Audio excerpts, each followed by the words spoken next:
بسم اللہ الرحمن الرحیم۔ السلام علیکم ورحمۃ اللہ وبرکاتہ۔ حضور صلی اللہ علیہ وسلم نے حضرت عمر فاروق رضی اللہ عنہ سے فرمایا، عمر میرے بعد ایک آدمی آئے گا، اس کا نام ہوگا اویس، اور وہ قرن کی شاخ سے ہوگا، اس سے دعا کرانا۔ علی آپ بھی، عمر آپ بھی۔ فرمایا یا رسول اللہ کس لیے؟ آپ صلی اللہ علیہ وسلم نے فرمایا، اس نے ماں کی ایسی خدمت کی ہے کہ جب دعا کے لیے ہاتھ اٹھاتا ہے اللہ اس کے ہاتھ کو خالی نہیں لوٹاتا۔ حضرت عمر نے حج کے موسم پر سارے حاجی کھڑے کر لیے، کہا بھائی یمن والے کھڑے رہو، باقی بیٹھ جائیں، تو بیٹھ گئے۔ پھر فرمایا یمن والے بیٹھ جاؤ، کرن والے کھڑے رہ جاؤ، تو ایک آدمی کھڑا رہا۔ فرمایا تم کرنی ہو؟ جواب دیا جی ہاں۔ پھر فرمایا اویس کو جانتے ہو؟ جواب دیا جی، میرے بھائی کا بیٹا ہے لیکن تھوڑا پاگل سا ہے، آپ کیوں پوچھ رہے ہیں؟ حضرت عمر فاروق نے فرمایا وہ نہیں، تو پاگل ہے، کدھر ہے؟ جواب دیا کہ اونٹ چرانے گیا ہے ادھر عرفات کی طرف۔ آپ نے حضرت علی کو ساتھ لیا، وہاں تشریف لے گئے، دیکھا تو اویس کرنی ایک کیکر کے نیچے نماز پڑھ رہے تھے اور اونٹ چر رہے تھے۔ حضرت اویس کرنی نے جب دیکھا کہ دو آدمی آ کر بیٹھ گئے ہیں تو آپ نے نماز مختصر کر دی۔ نماز سے فارغ ہونے کے بعد حضرت عمر نے پوچھا کون ہو بھائی؟ حضرت اویس کرنی نے جواب دیا کہ میں مزدور ہوں۔ عمر فاروق نے فرمایا تیرا نام کیا ہے؟ اویس کرنی نے جواب دیا کہ اللہ کا بندہ۔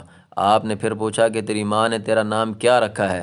اویس کرنی نے نہ تو حضرت عمر کو دیکھا تھا اور نہ ہی شیر خدا حضرت علی کو۔ اویس کرنی نے پوچھا آپ کون ہیں؟ تو حضرت علی نے فرمایا کہ یہ ہے امیر المؤمنین عمر بن خطاب اور میں ہوں علی بن ابی طالب۔ تو حضرت اویس فرمانے لگے معافی چاہتا ہوں، میں پہلی دفعہ آیا ہوں، میں نے آپ کو دیکھا نہیں، فرمائیے۔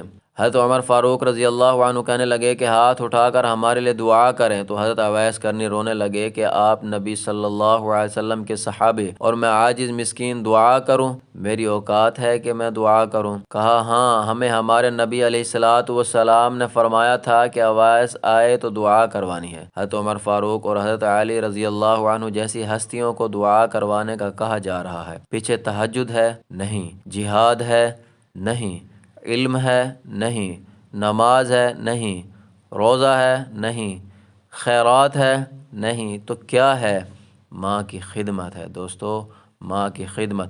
میرے پیارے نبی علیہ الصلوۃ والسلام نے فرمایا لوگ جنت میں چلیں گے، اویس چلے گا، جب گیٹ پر پہنچے گا تو اللہ پاک فرمائیں گے کہ اویس کو پیچھے ہٹا دو، باقی اندر چلے جاؤ۔ تو حضرت اویس کرنی ڈر جائیں گے کہ یا اللہ جنت کے دروازے پر مجھے پیچھے ہٹا دیا، تو اللہ پاک فرمائیں گے پیچھے دیکھو۔ اویس کرنی پیچھے مڑ کر دیکھیں گے تو لوگوں کا ایک مجمع ہوگا جو جہنم میں جا رہے ہوں گے، ایمان والے گناہ گار مسلمان۔ اللہ تعالیٰ فرمائیں گے اویس اپنی انگلی کو پھیرتا جا، جہاں جہاں تیری انگلی پڑے گی تیرے طفیل سب کو جنت میں ڈال دوں گا۔ میرے دوستو یہ ہے ماں کی خدمت، والدین کی خدمت۔ اللہ رب العزت سے دعا ہے کہ اللہ رب العزت مجھے آپ کو اپنے والدین کی خدمت کرنے کی توفیق عطا فرمائے۔ جزاک اللہ خیرا کثیرا۔